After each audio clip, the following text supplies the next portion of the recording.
2023년 8월 13일 연중 제19주일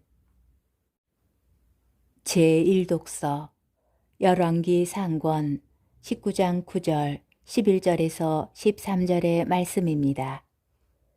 그 무렵 엘리야가 하느님의 산 호렙에 있는 동굴에 이르러 그곳에서 밤을 지내는데 주님의 말씀이 그에게 내렸다. 주님께서 말씀하셨다. 나와서 산 위 주님 앞에 서라.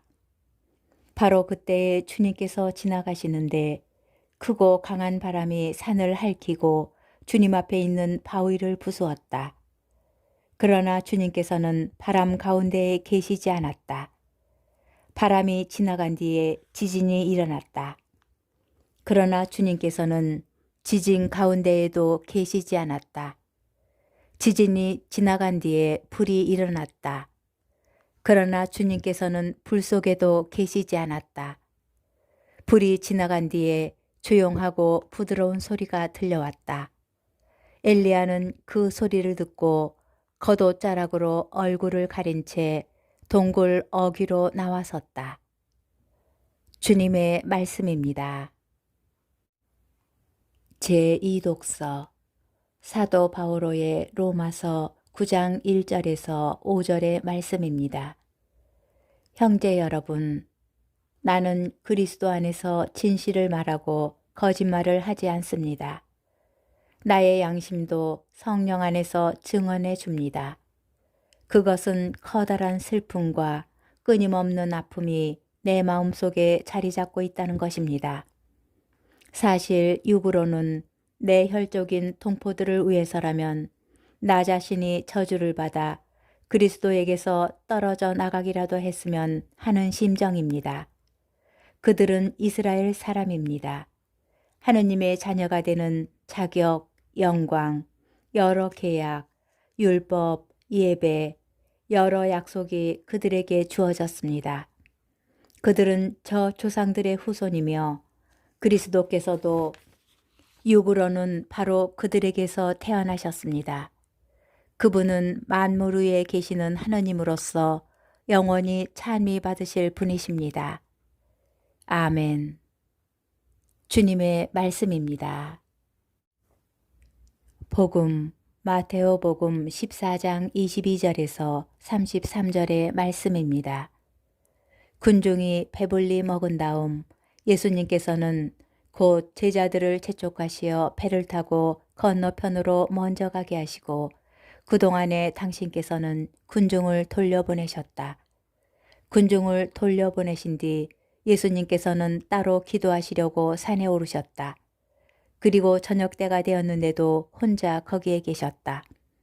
배는 이미 무태서 여러 스타디온 떨어져 있었는데 마침 맞바람이 불어 파도에 시달리고 있었다. 예수님께서는 새벽에 호수 위를 걸으시어 그들 쪽으로 가셨다. 제자들은 예수님께서 호수 위를 걸으시는 것을 보고 겁에 질려 유령이다 하며 두려워 소리를 질러댔다. 예수님께서는 곧 그들에게 말씀하셨다. 용기를 내어라. 나다. 두려워하지 마라. 그러자 베드로가 말하였다.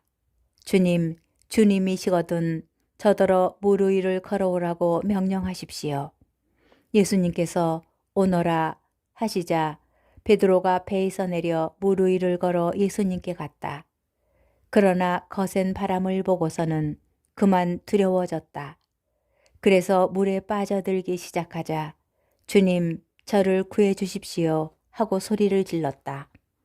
예수님께서 곧 손을 내밀어 그를 붙잡으시고 이 믿음이 약한 자야 왜 의심하였느냐 하고 말씀하셨다. 그러고 나서 그들이 배에 오르자 바람이 그쳤다. 그러자 배 안에 있던 사람들이 그분께 엎드려 절하며 스승님은 참으로 하느님의 아드님이십니다 하고 말하였다. 주님의 말씀입니다. 오늘의 묵상. 군중을 배불리 먹이신 뒤 예수님께서는 하느님 아버지 곁에 머물며 기도하시려고 산에 오르십니다. 그리고 제자들은 작은 배에 몸을 싣고 맞바람을 맞으며 호수를 건너갑니다. 복음사가는 그 시대의 교회의 모습을 이 이야기에 담고 있는 것 같습니다. 파도와 바람에 흔들리는 제자들의 배는 안팎으로 난관 속에 있는 교회의 모습이고, 무엇보다도 도대체 주님은 어디에 계신가 하는 의문이 신자들의 마음속에 꿈틀대는 그때 상황을 빗대는 듯합니다. 이는 오늘날 우리 교회의 모습이기도 합니다. 교회의 많은 이가 세상에서 여러 가지 어려움을 겪으며 복음을 전하고 사람들을 돌보면서 때때로 주님께서 그들에게서 멀리 계신 듯 느껴지는 때가 있기 때문입니다. 난관과 주님 부재의 체험, 이에 대한 복음서의 답은 분명합니다. 예수님께서 하느님 아버지 곁에 계신 것은 맞지만 오히려 그런 이유로 그분께서는 멀리 계신 것이 아니라 우리를 바라보시며 우리 곁에 계시다는 것입니다.